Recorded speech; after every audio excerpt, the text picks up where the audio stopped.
And tell me about our occasion today.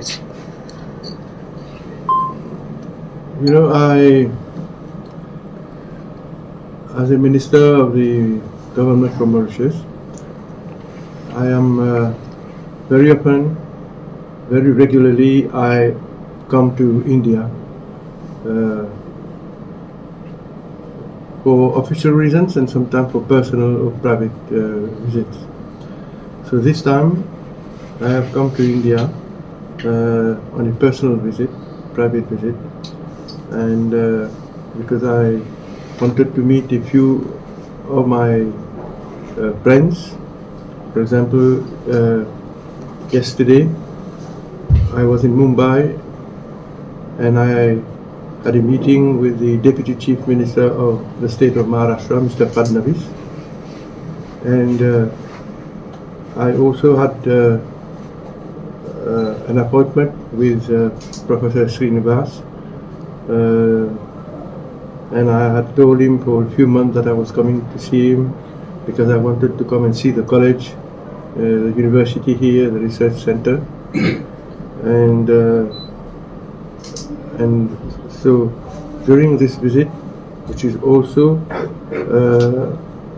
whose objective is also to go to some spiritual and holy places.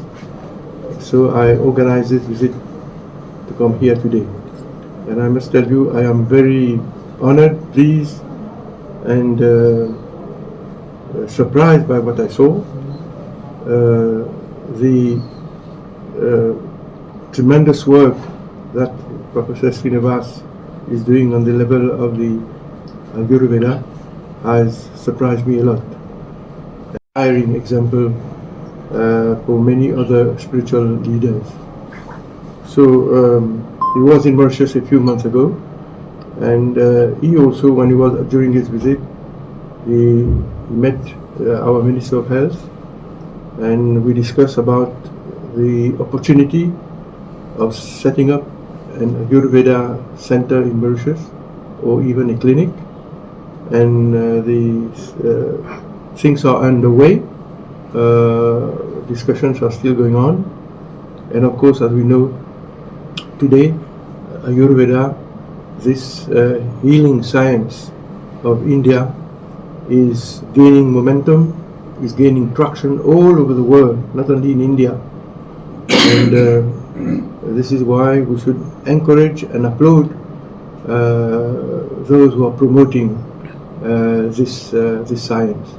And in fact, this was the reason why I came here, to learn a little about the evolution of the center here, of the university, of the college, of the research center, and also, as I said in my speech earlier on, to inspire ourselves from what is taking place in India at the level of Ayurveda, and to bring it to Mauritius so that the Mauritian population can benefit ancient healing science. It is the land of the most ancient religion in the world, as we know, and we have to thank India for having preserved, maintained, and promoted and the Sanatan Dharma, which is the eternal wisdom.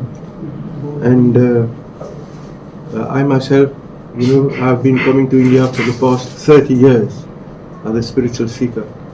I am a Sai devotee. I have met Sri Satya Sai Baba about 30 times, personal interview. And you see these two rings in my hands, they were given to me by Swami. One in the 90s and this one in the year 2003 or 2004, so as I remember. So spirituality today is the only stabilizing factor in all the countries of the world, in the respective countries, and also for the world.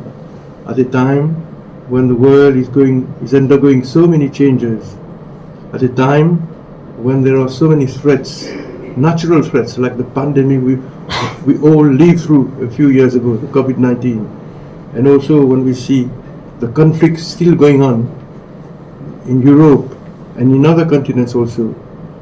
We must pray the Lord that the leaders of the world be motivated by more wisdom, so that at the end of the day it is the well-being of their different populations that prevail, and peace and harmony on our planet, because we have so many challenges, pressing and urgent challenges to face, like climate change, like food security, like security itself, and other threats that are threatening the well-being of the world population. I think there is no time for our leaders to lose time, energy, money in war, in conflict. The priority on the agenda is to bring peace to the world, to bring harmony, unity, and for the benefit of especially the vulnerable countries, the small island countries, and the countries of the South generally.